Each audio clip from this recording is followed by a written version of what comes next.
Hey, what's up, everybody? Just finished up an awesome episode of Angles with Borz. He is the co-founder of Twipes, which is the only fully biodegradable flushable wipe. It was a really interesting story. I mean, we're talking about how he started the company with his co-founder, what it's like to raise money when you don't have any for something, or have any money for something you truly believe in, where they are now, what it's like to run this type of business, what it was like to win 43 North and come here to Buffalo from England. He's a really interesting guy, really smart, and really down to earth. I know you're going to enjoy it. And as always, proud to be bringing you this episode from Richmond Vona Personal Injury Attorneys.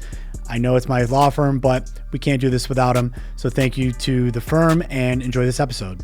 What's going on? Hello. Thank you for having me. Thanks for being here, man. I'm pumped. Of course. We talked a while ago setting this up, and it's cool to finally have you here. We were talking a little bit off camera, but how's the end of the year going? It's, for us, traditionally, this is the time of year when it picks up a bit, in our industry, holiday sales, in consumer goods, every consumer good industry, holiday sales really pick up towards Christmas. And then January and February is such a dead period, which works out so well. For anybody who doesn't know, we're in Buffalo. Yeah. So in Buffalo, it works out so well because you avoid the snow. We could just tell everybody, hey, just stay at home for January. Yeah, good point. Yeah, because nobody wants to go to the office anyways when it's just like the horrific snow out there. Look, man, obviously, before anybody comes on, I do as much research as I can, but I'm so fascinated by a lot of what you guys are doing with over at Twipes. I know you're the co-founder at Twipes. I would love for you to just kind of like start off from the beginning, like how you and your co-founder, her name's Elle, right? Yes. How you guys got this idea? Thank you so much. For anybody who doesn't know, in case my accent isn't obvious, I'm from London, England. And so we started off in 2015, 10 years ago. Wow, 10 years ago. Goes by fast, right? Right. My brain's just processing that. In 2015, my co-founder Eleanor, she's a scientist, she's the inventor behind the product. She came to me and she was like, hey, we're developing this thing. We think it's going to be in the food industry. And it wasn't a wet wipe. It was just a binder to like hold together some other stuff. And my brain was just like, we can commercialize this. We can do some things with this. And I still remember we were in a pub actually in London, and we sat down at this pub and we were having a few drinks and we're like, why don't we just start a business? Just me and you, we'll start a business together. We'll make this work. And 5 years of R&D later, in 2020, we actually finished R&D. We had a finished product. We passed certification testing. And then a little thing called COVID happened. Oh, it's yeah. A little thing. I remember that. Yeah. So it became impossible to manufacture because everybody was making wet wipes. So the raw material supply was just like so expensive. So we actually ended up holding off for a year, and we launched in the UK in 2021, a year later. Sales were pretty slow, but like still growing. And then in 2023, had the honor of winning a competition called 43 North, moving here to Buffalo, New York. And it's been incredible ever since. It's been a roller coaster of a journey, but I've loved every moment of it. Yeah, it really is a journey. Entrepreneurship, building a business is, I think it's good to be a little ignorant when you get into it. You know what I mean? For sure. Yeah, right?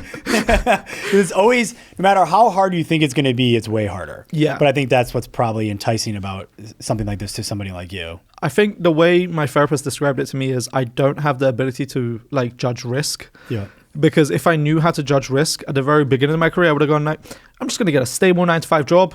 That's it. Stable income. I don't have to have all the stress. But instead, I just go, how hard can it be? Yeah, right. Have you ever seen that documentary with the free solo climber, Alex Honnold? Oh my God, it's so cool. Where they take the MRI of his brain. Yes. And he like literally has like no fear. Yeah, literally. Yeah. It's crazy. I feel like it's every entrepreneur ever. Yeah. It's like we just don't have that part of our brain. We're just like, yeah, sure, go for it. Yeah, I feel like with all the entrepreneurs we talk to, that's one of the common threads. And then also for a lot of people, they get to this point where they're just enough is enough in whatever they're doing, and they're unhappy, and they're just pushed into, hey, I'd rather just bet on myself. You know what I mean? Yeah, for sure. One of the other things that like, I can't speak for myself, but I know a lot of other entrepreneurs around me also have, like with me, is we have shiny object syndrome. Yeah.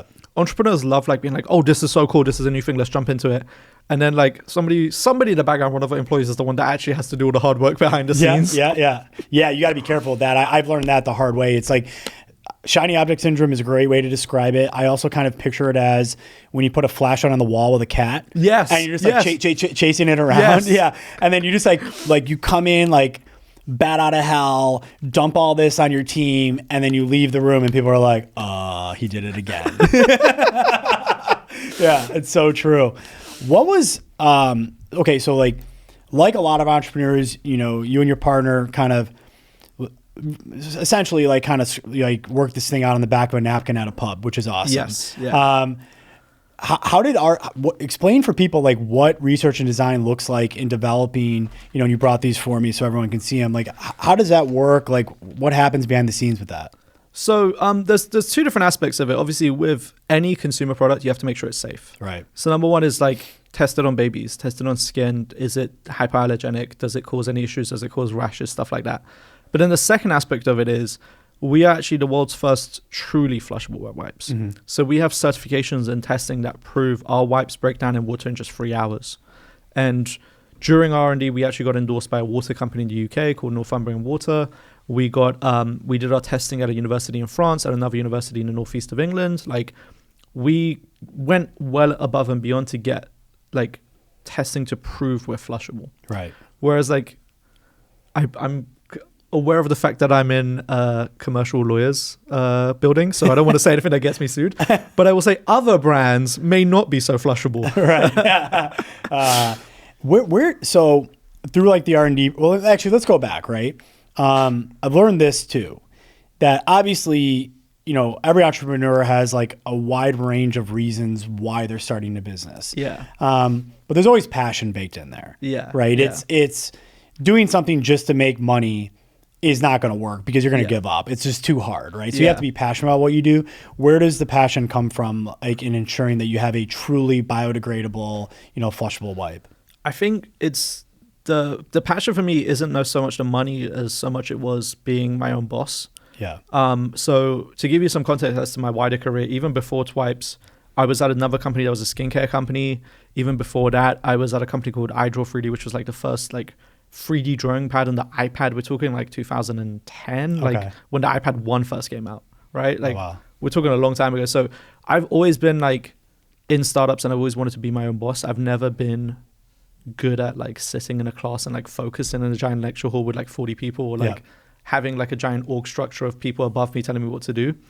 But that's always been my motivation. But you're 100% right in that if your motivation is to make money, don't run your own company. It's never going to work. Yeah, no way. But my co-founder, Eleanor, she's the environmental motivation for sure. She's always, beyond just her science background, like she has so many cool stories from a young age of like, she would be 6 years old and she was the one in her household doing the recycling. She's like taking the bottles out of the trash and putting them aside to be like, these have to be recycled. She's definitely like the scientific kind of environmental push behind it for sure. Sure. And I'm sure there's got to be like, you guys probably did an obscene amount of research into like the problems that are created by wipes that are not truly biodegradable. Like what are like some of those problems? And I know there's probably like a ton of costs associated like in the areas in which they're being used. So the biggest kind of, there's the obvious impact that everybody sees, which is like every few years a city will have to like do a sewage pump block, and it gets like in the local news and in the local TV, they're like, oh, the street is closed because they're digging up the road because the sewage got blocked, right? So that's like the local impact that people kind of see every once in a while. Like the biggest one that happened recently was in New York City. They had like to rip off Fifth Avenue in Manhattan, and that's like a very touristy shopping street. Oh, yeah. So like for them to rip that up to like take out wet wipes that were blocking the sewers was crazy. But the ones that nobody sees and nobody really talks about is the microplastics aspect. So obviously when you flush a wet wipe, whether or not that wet wipe is flushable, whether or not that wet wipe, whatever brand it might be, 90% of the brands out there today have plastic in them. And even the brands that are made out of cotton or bamboo have plastic binders holding it together. That's how they keep it stable when it's wet. And those become microplastics that then leach into waterways, that then eventually make its way out into rivers and lakes and then get itself into our ecosystem. And then we're seeing crazy stories like they're saying how they're testing tuna, wild tuna out in the Atlantic Ocean, and they're finding microplastic in the tuna. And then they farm that tuna, we get it in our food, and then we eat that, and then that's microplastic in us. Yeah. So it's like a crazy cycle, but nobody talks about that aspect of it because I think long term, that's a way bigger issue of microplastics and erosions than just the sewer blockages. Yeah, for sure. Yeah, that's a pretty hot topic right now. Yeah. You know, my wife, when she was pregnant, there was like a lot of talk about that, staying away from all sorts of microplastics, all that kind of stuff. Even like doctors who maybe are more traditional doctors in the sense, like, are starting to like tell people that. Yeah. Yeah. Congrats, by the way. How old is your kid? 3.5 months old. Congratulations. Thanks. Yeah, she's a trip. Like Brett and I were talking about it after, or before you guys got here. She's amazing, and also scares the crap out of me a little bit because she's so like alert and like hyper, kind of like I am. I'm like, oh no, don't rush to walking. Yeah, she's definitely your daughter there. Yeah, for sure. You can tell it's great. But hopefully more my wife over time, but we'll see. So in those early years, I mean, obviously, you know, now I want to talk to you about 43 North and everything. Yeah, but like, things change so much, and I'm sure you do a lot of reflection, like thinking back about what those early years were like. You know, what are your thoughts on those early years? Was it like, I'm sure stressful, like so much going on, a lot of uncertainty, that kind of thing? You know, there's an amazing dude. His name's Paul Graham. He's a investor out of Silicon Valley. He invented this thing called Y Combinator, which is like probably the biggest early stage investment group in the whole world. Yeah. And like they've invested in Twitter and PayPal and a whole bunch of other companies when they were tiny, right? And Paul Graham has this theory of just fail fast, which I wish I knew that when I was like, because we did so many different iterations of things before we got to where we are today. Yeah. So our original product was somewhere in between a toilet paper and a wet wipe. It was wet wipes on a roll, and you would just put them where you put your roll of toilet paper. And then from that, we turned into like, okay, what about wet tissues? And we like pivoted on different things. We had so much random R&D as well. Like at one point, people were suggesting to us, why don't you make clothing out of this? Why don't you do like this material is more environmentally friendly? You can use it for so many other things. And like we were just doing a whole bunch of stuff before we settled on, okay, this form factor, this product at this price point, it's commercially viable. There's a big enough market for it. And then you can later on adapt it to other stuff as well, like makeup wipes and other stuff. But like, it took us a long time to get here. And I wish we had failed quickly more at the earlier stages, because it would have saved us years. Yeah, you know, that's actually something that I hear a lot of like really high level successful CEOs talk about, or founders. His name is escaping me right now, but one of the founders of Netflix, he talks a lot about this in like certain podcasts about how important it is to just get it to market as quickly as humanly possible. Yeah. I mean, for all the reasons you just stated, but also opportunity cost, right? Yeah. Just making sure you're getting it out there and testing it. But I think it's like you probably sometimes beat yourself up over it. I mean, like you got to learn somehow, right? Yeah, because you like, I feel like human instinct is to just get something right. Yeah. So the human instinct is, well, we need to make it perfect. We need to make everything perfect before we launch. And it's actually like, actually just launch, because you're going to make a million mistakes and you can learn from them. Yeah. Whereas you won't make those mistakes and you won't have those failures and you won't have those learning points until you launch. Right. So all you're doing is just delaying that. Sure. So when you guys were like in the R&D stage, can you kind of talk about maybe, you know, your partner's role versus yours, and like what were you working on? Were you like heavily in the R&D, or were you starting to figure out like, you know, the target market, how you were going to distribute it, like manufacture it, all that kind of stuff? So the first 3 years I was very hands off. Like I'm pretty sure like I didn't go full time until like the third year of the company. Yeah. The first 3 years, like I was a co-founder, sure I was there, but like I had nothing to contribute. And then the third year we were like running low on funds. So I started basically fundraising. Mm-hmm. So we were very, very fortunate that we had a lot of amazing support in our early years. We had Santander Bank, we had the European Climate Fund, we had Barclays Bank. We had so many amazing groups supporting us in our early stages. And my job was basically just fundraise, because R&D is very expensive. And until the moment you bring in your first revenue, you need money, right? And where are you going to get that money from? Yeah. So my job was essentially just fundraising for the first few years. And then once we were like, okay, we're really close to actually a commercial launch, that's when it kind of changed for me to being like, okay, market testing, market research, how are we positioning this? Is this a baby wipe? Is this an adult wipe? Is this a makeup wipe? You know, like positioning the market in terms of that. Like, are we going retail? Are we going direct to consumer? All of that was after we had a finished product, basically. Had you ever done that before? Or was that like your first time trying to like sort through all that? Honestly, it was my first time doing it on my own. Right. Okay. I've previously done it as part of a team, and I thought, oh, this is easy. I could do this. No. Yeah. It's until you're doing it by yourself, then you're like, oh, okay, this is actually a lot tougher than you thought. Yeah. But it's amazing because like, we talk about 43 North, but so many amazing organizations have supported us throughout the years of being like, listen, that's fine. We're going to support you learn. Like 43 North were great in that they gave us kind of a very stable platform and like a lot of funding to be like, do your learning. And that's been incredible for us because it's allowed us to kind of get our positioning perfect and get our launch into the United States perfect, because our target customer in the United States is not necessarily the same target customer in the UK where we were. And our price point in the United States is not necessarily the same price point. And like a lot of things are different. Like our marketing is entirely different in that I think our head of marketing, or former head of marketing, now our head of growth, Liz, and our team described it best. She said, marketing in the UK is stuck in the 90s where America was. Like anything that happens, we're 20 years behind of like figuring out, oh, that worked then? Okay, let's do it now. Why do you think that is? That's interesting. I think it's just small market mentality. Okay. Yeah. Like Europe as a whole probably adds up to the same as America. Like Europe is like 33 nations. America is like 50 nations. So if you really think about it, each state is its own thing. Yeah. So America being united as one thing has led it to so much like advances in commercialization of everything. And you guys are so far ahead of the curve when it comes to so many things. When it comes to like, say, you're talking about like obviously the US and 50 different states, when it comes to like creating the product, and we're talking about safety, I'm sure there's federal standards, regulations.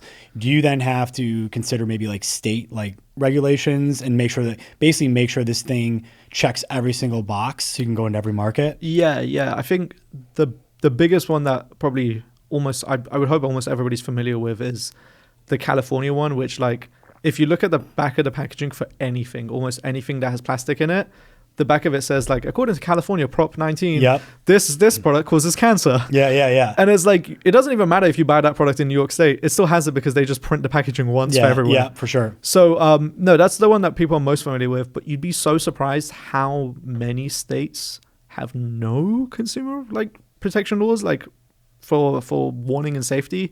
Like it's usually a lot of it is just Massachusetts, New York State, New Jersey, Philadelphia, Pennsylvania, and California. A little bit of Washington State as well. They have like unique laws, but otherwise the rest of the country is just kind of like, if it passes federal, it's good enough for us. We're good with that. Yeah. we're not spending any more money on this. Yeah. So I think that there's so many people out there, right, who they come up with an idea or whatever, and they're like, I really wish I could make this a business. And I think we could talk about the fear of doing it and all that kind of stuff, which really prevents people from doing things. But a lot of people run into the issue like, well, I can't afford to do this. Yeah. I don't know how to do it. Yeah. Can you kind of talk a little bit about what it's like to go out there with this product that you believe in that may not even be in its final state and pitch that to like really sophisticated people and get them to believe in you and to buy in? I think the biggest thing, like we briefly touched on earlier, is that I have no part of my brain telling me, hey, don't do that, it's scary. Yeah. So I don't have the fear of kind of being scared to talk about my products or talk about my business. And I would 100% any aspiring entrepreneur, anybody who's like early stage and is like, hey, I have this idea, I don't know where to start, just talk to everybody. Like tell everybody about it. There's this amazing book called The Mom Test, which talks about how like the first person you should tell is your mom. And then don't even listen to anything your mom tells you, because the feedback she gives you is probably going to be like, this is amazing, this is the best thing ever, even though it's like probably not. Yeah, exactly. But like you just get comfortable enough to tell her. Then once you tell your mom, you can tell the rest of your family. Then you start telling your friends. Just tell everybody. Because like, especially young people, right? Especially university students, a lot of them I see, they're like, I have this great idea, but I need you to sign an NDA before I tell you. Right. I'm like, nobody's going to sign an NDA. And also nobody has time to steal your idea. Yeah, exactly. Literally nobody has the time or effort to steal your idea. Just tell everybody your idea. Tell the random person down at the bar your idea. Tell the person who sits next to you in your office your idea, because the more people you tell, the more people can actually give you feedback of saying, oh, what about this? Or saying, hey, I know so-and-so, they can help you. Or saying like, oh, that's so cool, it's similar to this, and you might learn something new. Like the more people you tell, the more connections you make, and eventually those connections are going to be the people that give you funding or give you support or mentoring. And then basically once you have support and funding and mentoring, you have the foundations of a stable business. Yeah, for sure. And I think too, passion is key. Like when whether it's your friends, family members, random people on the street, or more so you're in a room asking for funding, that's a big deal. I mean, 100%. We talk about it even like with hiring. Yeah. When people that you want to join your team can feel and see that passion in whether it's the co-founder, the CEO, or just anybody in the business, that's a big deal. and it's something you can't fake. Right, exactly. You can fake interest as like when you're on the other side, when you're watching a presentation, you can fake interest and you can fake enthusiasm. But when you're presenting, you can't fake that. For sure. Like you can't be like, oh yeah, I'm suddenly so enthusiastic about this product. And everyone's going to be like, why is he acting fake? Yeah, exactly. Yeah, you got to be yourself. That's for sure. So talk to me about how did you find out about 43 North here in Buffalo? What was the journey like, maybe going through whatever, like the application process coming here, to Shays? Can you walk me through that? It's been a wild journey. I'm sure everybody already knows this, but Buffalo is like 2 degrees of separation for everybody. Oh yeah. Like the rest of the world is 6 degrees, 5 degrees. What's the phrase? I'm not sure. 5 degrees? Is it 6? 6 degrees of separation? I think it's 6 degrees. Yeah. Whereas like Buffalo's 2 degrees. It's like there's always you, somebody else, and then the person you're trying to reach. Yeah. And so Buffalo's like when we were early stage, like when we were in R&D product, we applied for 43 North. We were too early. That was in 2018. We applied again in 2019. So we left it 2 years. 2019, as we were wrapping up R&D, we applied again, and they were basically like, you're pre-revenue, you're too early. 2020, we applied again, got cancelled because of COVID. There was no competition that year. 2021, we applied again. That was the first year we had launched in the UK. We had some revenue. We managed to make it to, for people who don't know, 43 North has 2 stages of Zoom calls before they like invite companies out to come visit them in Buffalo. So we made it to the second stage Zoom call, got rejected there. But every single time we got rejected, they kept giving us feedback of like, this is the reason why. Oh, that's cool. Which was actually really helpful because it was like, okay, we're too early. Okay, we're pre-revenue. Okay, we have enough revenue, but we're a team of 6 people and we're probably not ready enough to get $1 million. And then in 2022, we applied again. And that was the year we made it to Shays. And here we are. Yeah. It's been a wild journey, but like it's a key in resilience, I guess, as well. It's because if you just give up at the first no that somebody gives you, then we wouldn't be here today. Yeah, for sure. And it's actually pretty cool that they're not just telling you no. Yeah. They're telling you, hey, this is why. Yeah. And then they're receptive to you coming back. That's pretty cool. And one of this year's winners, again, a good friend of ours, Lauren and Sandeep, they run a company called Cozy Care. They're also from the UK. They had a similar thing of last year they came out. They actually went to Shays. They were on stage. They presented as one of the final 8 companies. And they didn't make it, but they got the feedback. They came back again this year, and this year they actually won. Wow. So they're moving this January to Buffalo all the way from Wales in the United Kingdom, which is amazing. awesome. Yeah, you can't give up. Yeah. And that's, again, why that passion is so important.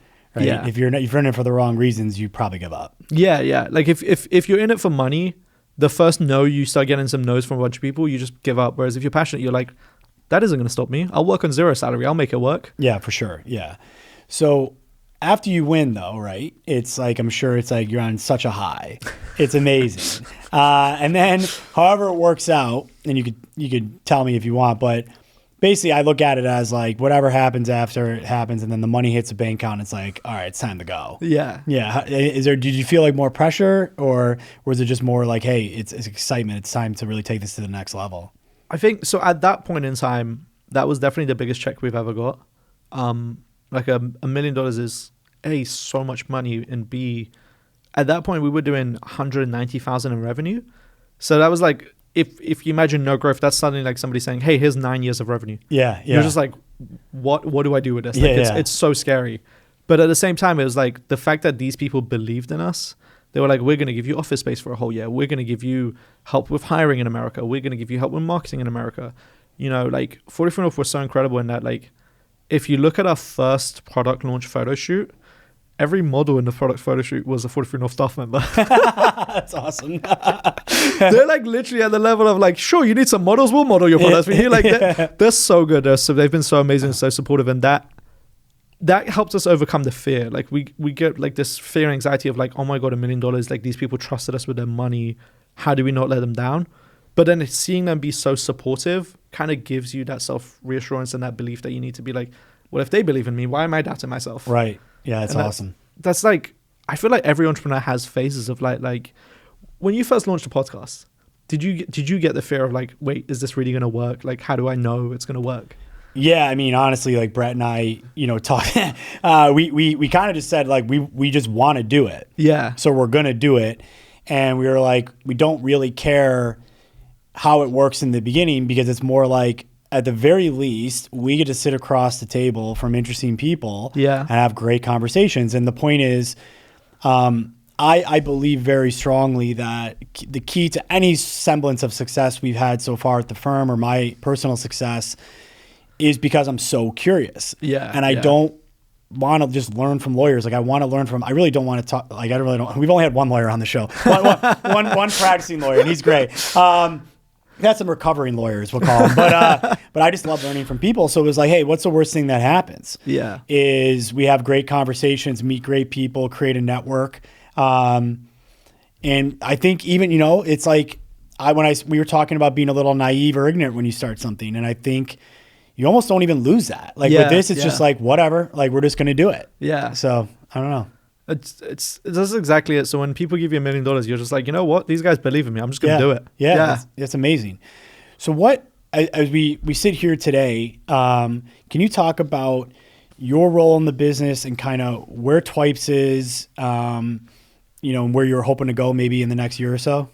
Yeah, totally. So it's interesting now because my role is like very, very markedly changed in the past kind of 18 months, 2 years. When we first moved here, so to give some context, we were a team of 7 in the UK.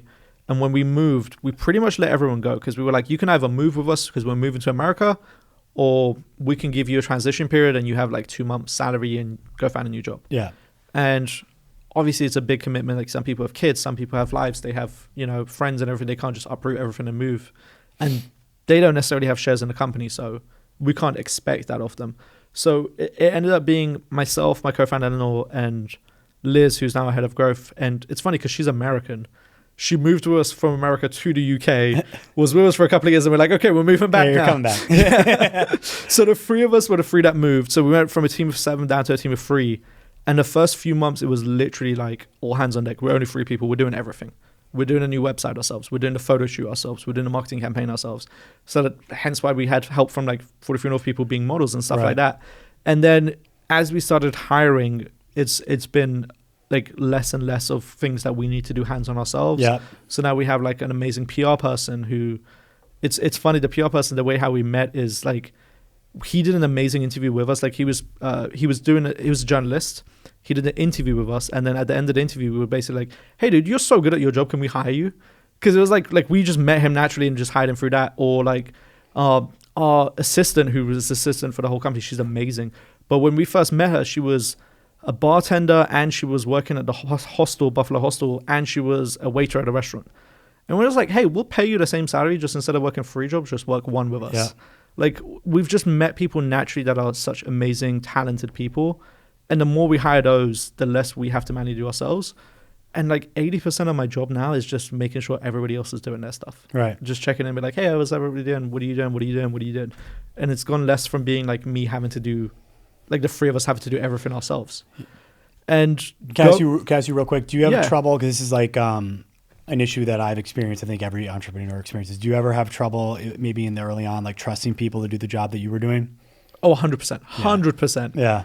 Like if you speak to our core team, like from 2021, they will tell you, oh, Al has trust issues. Exactly. The first couple of years, it's like, until I see you prove you can do this, I'm going to hold your hand. Oh, 100%. Yeah. I get it.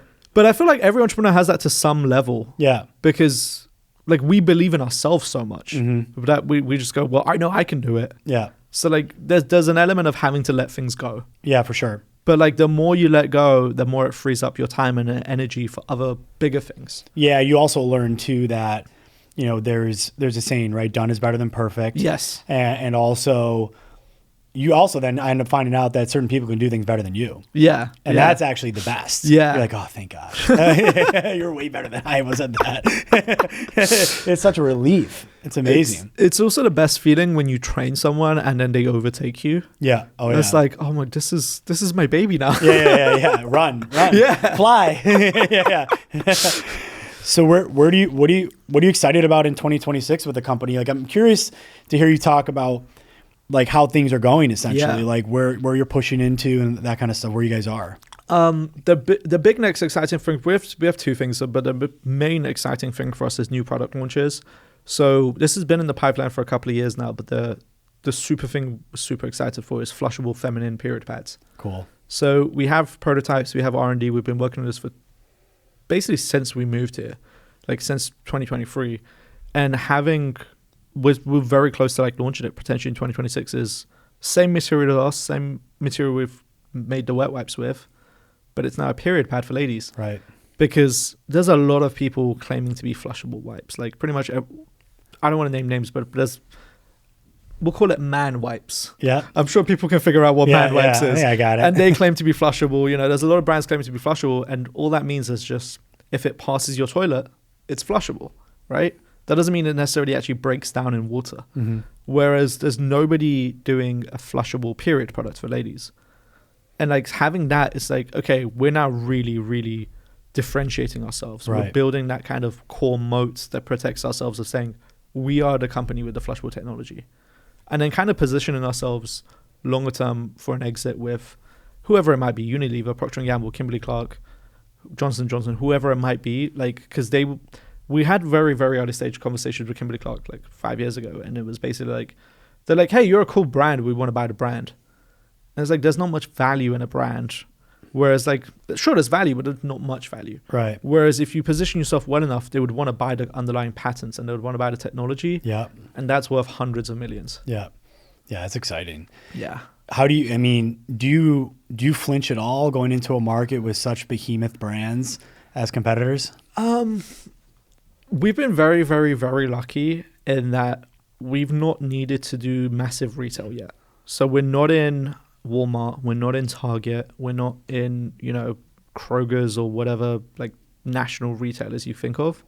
We've been very, very lucky in that regard, and because of that, we're not directly competing with them. Right. All the smaller grocery stores, all the smaller retailers, all the wellness, eco retailers, etc., those guys are not interested in those brands anyway. Yeah. So you're not directly competing with them. Got it. And even the smaller retailers, if they do have other brands like Man Wipes, because they're a smaller retailer, it's easier for us to get some space in there and get competing. Right.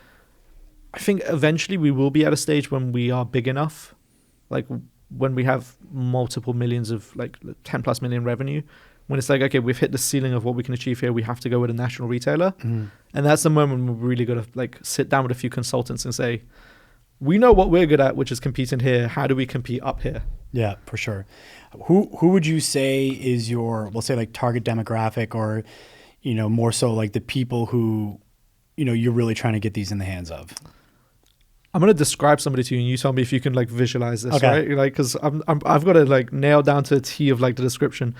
We're talking yoga mom, drives an SUV, wears Lululemon pants, has 2 kids, lives in the suburbs of a city, but then she might work in a city, or her husband might work in a city. She has upper range income.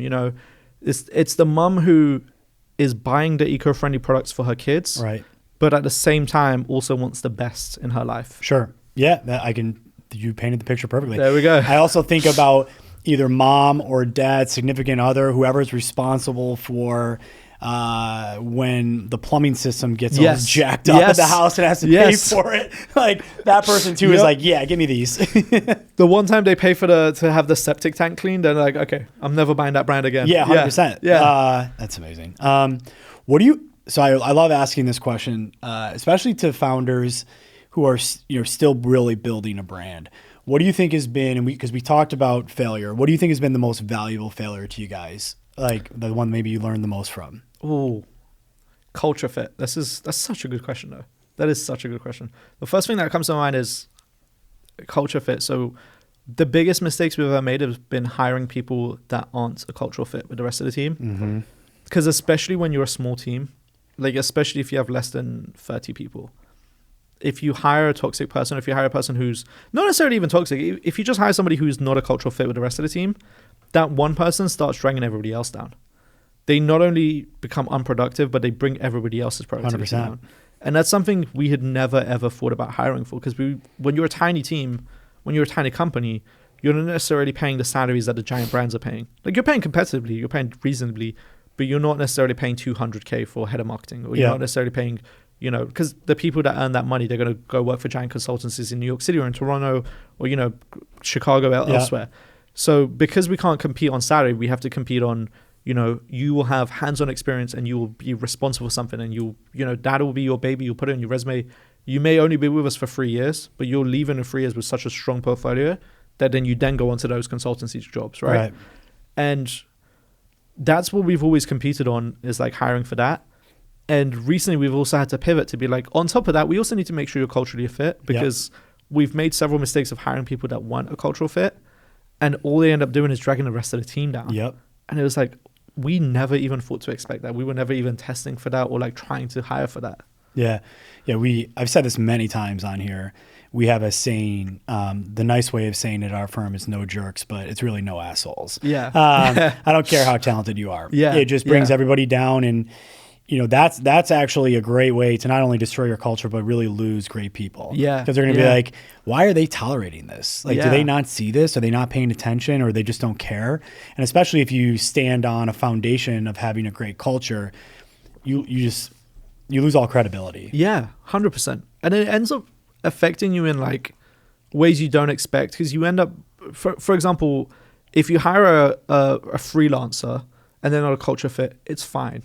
Because they're here for a freelance project, they're here on a short term, and they may not even necessarily be interacting with the rest of the team. But if you hire a full-time person who's in the office with the team every single day, they end up leaving a long-term impact even when they're gone. How would you describe your leadership style? And is it something that you think has evolved? 100% it's evolved, 100%. I used to be very hands-on. I used to be not necessarily micromanaged, but hand-holding.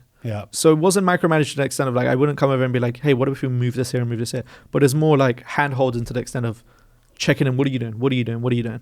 And now it's a lot more hands-off. Now it's just like, here are strategic goals. Here are things we need to achieve. Who can achieve them? Assign those goals to those people, and then just be like, do you need help? No? Cool. It's definitely become a lot more hands-off as the more experienced I've become, and the better I've become at just trusting people. I think a lot of my leadership style now is just, people joke about it. They're like, oh, he's the Michael Scott. A lot of my leadership style now is just being a personality. Because as long as like you bring the morale and you bring the energy, people just follow you and they're like, okay, I believe in him. He's going to get this done. And you still, though, have to hold people accountable. 100%. How do you handle having tough conversations? Is it easy for you? It's become easier. I'll put it that way. It's become easier. When I was younger, so, you know, this has been 10 years. So when I first started Twipes, I was 21. It's crazy to think about. That is crazy. That is insane to think about. And I was definitely not good at conversations as a 21-year-old kid. My brain was not fully formed. No one's is. Right? So I was at 2 previous businesses, and one of those I was co-founder, one of those I was employee number 5. So I've been used to being in early stage companies, but I've never been the responsible person for those conversations. And to go from those to now being, you know, as a CEO, the buck stops with you. So if people aren't performing, you're the one who has to go to them and say, listen, I need you to fix this. There's no playbook for being a CEO. I mean, obviously, look, there's a lot of like, especially in this day and age, which we're both very lucky to have, there's amazing podcasts, there's books, there's, you know, whatever. But you just got to figure out as you go and figure out your own style. You know, it's crazy.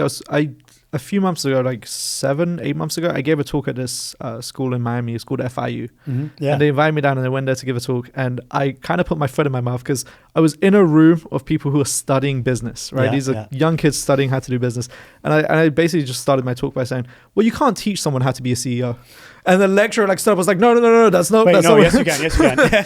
They're paying to be taught. But I was like, no, you can't, because you're teaching these guys how to be a business manager. A business manager is not a CEO. Like, you're getting the degree in business, you're learning how to be a manager. Which is great. You can go into the corporate world and you can become a manager and be like, if you have an org of, let's say if your whole company is 500 people and then you can be a manager of like 20 people. Great. But it's not teaching you how to be a CEO, which is like you're at the very top, responsible for everybody. You can't learn that in school. Like you said, it's podcasts or social media or like hearing other leaders. What do you think is something that you wish others knew about being a CEO? Maybe something that you think people don't know. Oh, that's such a good question. I figured that something I wish other people knew. Oh, that is such a good question. Well, I'll tell you this. Wait. You're in charge of your firm. Please tell me. And I'll help you out. I'll answer. So, obviously you take the role very seriously, and there's a tremendous amount of responsibility for the people who believe in you, for your customers, for your clients, whatever it is. And you have to take that super seriously. And it is like you wear it with like a badge of honor.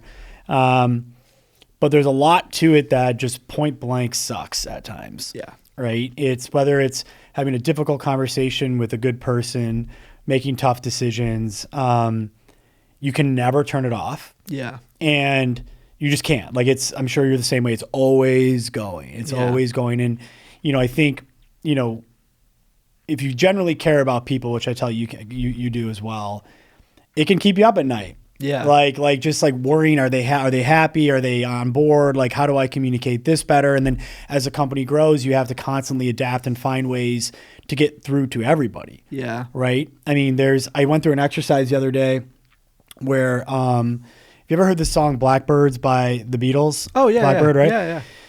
So I'm not going to go through the whole thing right now, but you got to test this out, right? It's fun. Okay. So listen to it with your eyes closed. Okay. And then ask yourself, like, what do I think this is about and how does it make me feel? Right. And then research what the song's actually about. And when Paul McCartney wrote the song, like he 100% knew exactly why he was writing it, but nobody really actually understands what it's about. Right. And I think the point is, when you're communicating your vision to people and you need to really find creative ways to communicate it and to show what it means and why they should be on board, it's something that like just keeps me up at night, like how do I communicate this better, especially as you grow, because like the vision changes, the culture can change, and how do you constantly adapt to it? So I'm not saying I don't like it, because I do really enjoy it. Yeah. But it's difficult, like to constantly be trying to figure out how do I make this better, and to make sure that like the promises you made to people who have believed in you, like you can fulfill those promises and not let them down, I think, right? And that was the podcast with Al, your host, and John, your guest. That's what you get when you ask a question. That's the danger. That was such a good answer. It's just true, man. Can I just get you to write that down and then I repeat it back to you and we'll pretend I said it? You're going to have the transcript. And that's a wrap, guys. We're all done. That's how I think about it. That's actually brilliant. I've definitely struggled also with that exact same thing of like being able to switch off, because it is constant in your mind. Like there's days when I leave work and it'll be like 7 p.m. 8 p.m. and I'll still be thinking, oh, what about that? And like it's so difficult to switch off when you're the boss. Yeah, it's always like floating around back there. Yeah, right? Yeah. It's important, I think, to have people in your life, in your personal life, who are good at, whether they know they're doing it or not, getting you away from that stuff. Yeah. Right. But it's fun. I think one of the most incredible things is people may not notice. But I think it's public. I can say this. So the president of 43 North is an amazing lady. Her name's Colleen Heidinger. She also runs a yoga class. She does sunset yoga at the Rooftop Seneca 1 every Wednesday at 6 p.m. And she does that because she's basically like, I'm the president of this giant organization that invests in like companies and brings them from all over the world to Buffalo. Mm-hmm. And yoga is her way of switching off. Yeah. Yoga is her way of like mentally managing the workload. And then she started teaching yoga, and now she runs these yoga classes. But that's like an incredible thing of like, you see somebody who's like at the head of an organization and you think, oh, they must be all about work. And it's like, no, people, even people at the very top, they still need a way to switch off. For sure. Since you've been here in Buffalo, how do you turn it off? Like, what do you like to do? I think the biggest thing for me has been running. Oh, cool. I love running. Recently I've been running in all different, so I just started like discovering new locations, and I've started running by North Tonawanda along the riverfront. That's been gorgeous. Lakefront is what I should say. Where is that riverfront? I'm not sure. Still not fully a local. Yeah, it's okay. But I just run a lot, and obviously in the winter it's more difficult, obviously, but especially in the summer there's this amazing organization called Buffalo Run Club. They're awesome. Running with them is awesome. But even just whenever I can get a free time to run, it's awesome. Yeah. What have you? What's your impression been of Buffalo since now that you're living here and you're kind of ingrained a little bit? It's interesting. I've lived in a couple of different places in America. I lived for like 6 months in Boston. I lived for 4.5 months in New York City, and I lived for 3 months in Indianapolis. So like I've been around a fair bit, and Buffalo is definitely the nicest city. Not nicest as the city, but the people. Like, it's a joke because people make fun of like the catchphrase of City of Good Neighbors. Yeah. but people are actually nice. Yeah. Oh yeah. Like everybody is just like, I don't know how to describe it. Everybody is just super nice and helpful and friendly. Like we got connected ourselves through a mutual friend of ours connecting us, and it's like everybody is just, I don't know. Everybody's nice. That's the best way to put it. 100%. I moved here from New York City, and it's totally different. Yeah. But in a really good way. And at first, I didn't 100% totally appreciate it, but then I did very quickly. Yeah. It's there's a lot of great benefits, and I think too, like you can really succeed here. There's a lot of opportunity. Yes. For sure. What are maybe some, like, aside from running, like routines or habits that you think are important to you to, you know, keep you going through the tough times and make sure you can sustain, like, you know, the level that you're at and keep pushing Twipes forward? I think routine is that's the key word right there. Having a routine. You know, the cliche is everybody knows, like, Mark Zuckerberg for 6 years had one uniform, which was black t-shirt. Yeah. Or Steve Jobs had one uniform, which was, you know, black turtleneck. And the reason why they had that is because they had a routine. They would wake up at a certain hour, wear the exact same thing, and like they had a routine to just. But it's like you don't necessarily need to be at that ADHD of a level of like everything has to be right. Yeah. But having a very solid routine, like even if it's just I'm gonna wake up at this hour, go to the gym every day, and then after that I'm gonna have breakfast, and then after that I'm not gonna have any meetings before 11 a.m. Yeah. Even if it's as simple as that, and you just always stick to that. If somebody, even if it's the best person in the world, wants to have a meeting before 11 a.m., you say, I'm sticking to my routine. Yeah. And having discipline in that then just allows you to have discipline in everything else, because then you start developing that muscle of being able to say, no, I'm going to be disciplined. 100%. That's, I think I would agree totally. That's really important. So if you could paint the perfect picture of where Twipes will be, say 5 years from now, what does it look like? Have you guys seen in the 90s, there used to be a cartoon with, it wasn't Darkwing Duck, it was DuckTales. Yeah. In DuckTales, the intro, there's a scene, I'm painting a picture. It's Donald Duck, or is it Daffy Duck? Daffy Duck, and he's diving into a pool of gold coins. Dude, I knew you were going to say that. I can picture it perfectly. And as a kid, you're like, that looks so fun. Now today, I'm like, that would hurt. That would hurt a lot. But if I had to paint a picture, that would be the picture I would paint. But it would be an ideal scenario, you know, like I joke about saying selling to a bigger company would make us a lot of money, but selling to a bigger company would have a huge impact. Yeah. You know, we're still a tiny company in the grand scheme of things. We're less than 2 million in revenue. It's at a point where, you know, yes, we have X amount of customers every year, but even if we were to sell to a Johnson & Johnson for less money and Johnson & Johnson put our flushable technology in their products, that would have such a huge impact. Yeah. Like replacing all of the Johnson & Johnson diapers with our technology that's flushable, or replacing all of their wet wipes with our technology that's flushable, would have such a huge environmental impact. It would be less carbon, it would be less microplastics, like it's better for the planet. And they would have that impact overnight like this, like just putting our technology into their product lines, whereas it would take us decades to reach their scale. Yeah. Yeah, that's amazing. So if people want to test out Twipes, if they want to get involved, where do they find you guys? Where can they buy them? Check us out on Instagram, instagram.com/Twipes. Check us out on twipes.com, www.twipes.com. Should we do like a special discount code for listeners of the podcast? I don't know. We could do whatever we want. Yeah, you tell us. We're happy to pump that out. I can put it out there as long as you guys manage it. Yeah. You can let us know. So if you actually go on, is it RV? Yes. Yeah. We'll do twipes.com/RV. You can get 15% off. Awesome. We love that. That's amazing. That's our first promotion. Yeah. I was going to say, holy crap. There we go. That's amazing. Thank you for doing that. And last question. Okay. If you could give one piece of advice to 21-year-old Al. Oh, geez. What would it be? Oh, geez. Maybe don't party so hard. If I had to give one piece of advice to 21-year-old me, oh, geez.